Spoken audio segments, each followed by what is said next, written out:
美军标枪导弹换了新图标，解放军陆战之王换掉俄制 T72， 说明了什么？为何说中国已经先一步出手了，让标枪生产难以为继？根据美国防务博客报道，近日在国外社交网络上出现了美军标枪反坦克导弹展出的身影，而且与过去不同的是，新一批标枪导弹的图标还变了，其新图标上出现了中国 99A 坦克的剪影。在 99A 坦克之前，标枪导弹的图标用的是苏联研制的 T72 坦克。在2003年的伊拉克战争中，标枪导弹便作为美军登陆后对伊装甲部队的主要作战武器，而伊拉克装甲部队以 T72 坦克和69式坦克为主。结果在这场较量中，标枪导弹给了伊拉克坦克部队毁灭性打击，也打响了标枪的名声。因此，在过去，标枪上以 T72 坦克为标识，也是美国人炫耀自己的辉煌战绩。而如今 T72 坦克换成了 99A， 也释放出一些信号。标枪导弹作为美国陆军与海军陆战队主力便携式反坦克武器，其图标都有含义。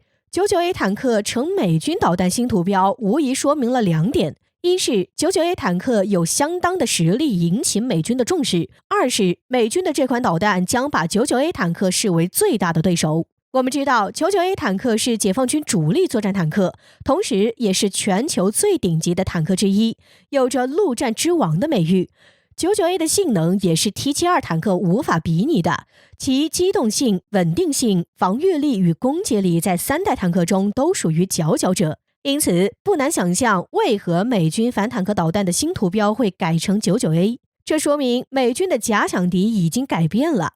但问题是 99A 可不是 T72， 解放军也不是伊拉克军队，美军导弹意图 PK 解放军陆战之王，不知有多少底气。不过，标枪导弹能否在战场 PK 一下 99A 坦克，我们不知道。但是，随着中国先出手，这种导弹的生产已经成了问题了。在去年10月份，我国宣布对洛克希德马丁、波音防务以及雷神这3家参与对台军售的美国军火公司进行制裁，制裁手段包括稀土禁运。随着不久前我国加强对稀土出口的管理，有消息爆出，美国的军工业已经受到波及。像需要稀土的 F-35战机已经暂时停产，同样的，标枪导弹也面临这样的命运。标枪导弹由洛克希德马丁与雷神公司合资研制，而这2家公司正好都在中国制裁的名单上。此外，标枪导弹的研制同样需要稀土，如今稀土被断，标枪导弹的生产线恐怕都要停下来，改一些图标又能改变什么呢？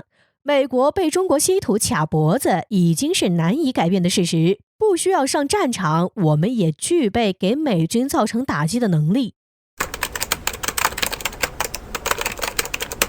近期随着我军将部署在前线的一系列重装甲单位曝光，印度迫于压力，终于开始与我军正式进入撤军过程。不过就在双方有序进行脱离之际，印度陆军北部战区司令却罕见地公开露面，并叫嚣是印度赢了，中国丢脸了。2月18日，印度电视台新闻18台对印度北部战区司令乔西进行了采访。刚刚结束的维持半年多的中印对峙局面，就是该战区负责。而作为该战区的最高领导人，乔西也是首次公开接受关于对峙情况的相关采访。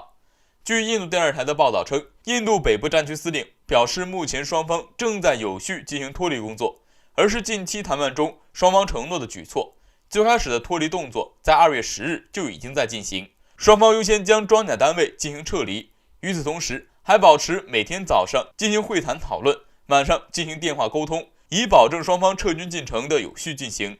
等到双方完全脱离结束之后，双方会在2天时间内举行第10轮军长级会谈。不过，有相关人士透露，在讨论到对峙情况结束后，双方得失较量时，乔西公开叫嚣，这是印度的成功，印度赢了，而中国丢脸了。在前几次双方会谈中一直无法达成共识，不过在最近，印度向中国传达了绝不屈服的信号后，中国才进行了让步，将情况恢复至2020年4月前的局势，这是印度的巨大成功。有观察人士表示，虽然印度这位北部战区的司令强行扭曲逻辑关系和事实真相，有些不要脸，但是就以弱对强、选边站的角度来说，印度确实不算输。在早期，印度想利用中国国内爆发疫情的时间段，借机在边境地区占得便宜，结果却在我军将士的反击下不得不退让，进而引发双方对峙局面。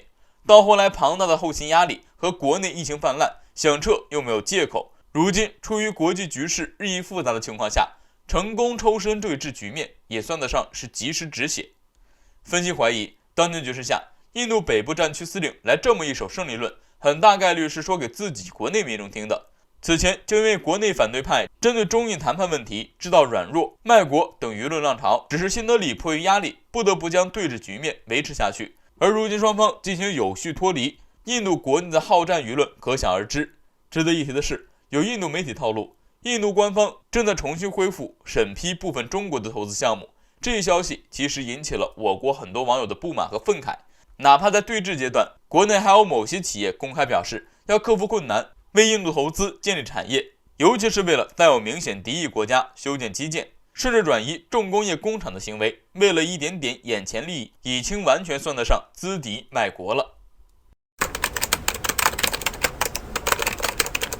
随着我国航天事业的发展，中国空间站项目和月面基地计划也已经浮出水面。眼看着中国航天事业顺利发展，美国开始提出重返月球的计划，想要重铸过去的荣光。不过就在最近，美国 NASA 的代理局长却出来诉苦了。据俄媒俄罗斯卫星通讯社在当地时间2月18日的消息，美国国家航天局 NASA 的代理局长史蒂夫在前一天晚间对媒体大吐苦水，美国重返月球的登月计划没戏了。史蒂夫表示，2年前特朗普时期的美国当局提出了重返月球的战略目标，要求在2024年进行载人登月计划。然而随着新一届白宫上台， NASA 重新审查了这份既定计划后，发现它可能不再是一个现实的目标。这位 NASA 的代理局长诉苦， NASA 花了2-3个月的时间来评估2024年美国载人登月计划的可能性。然而到目前为止，整体项目资金存在严重缺口。此人提到，美国登月计划中设定的着陆器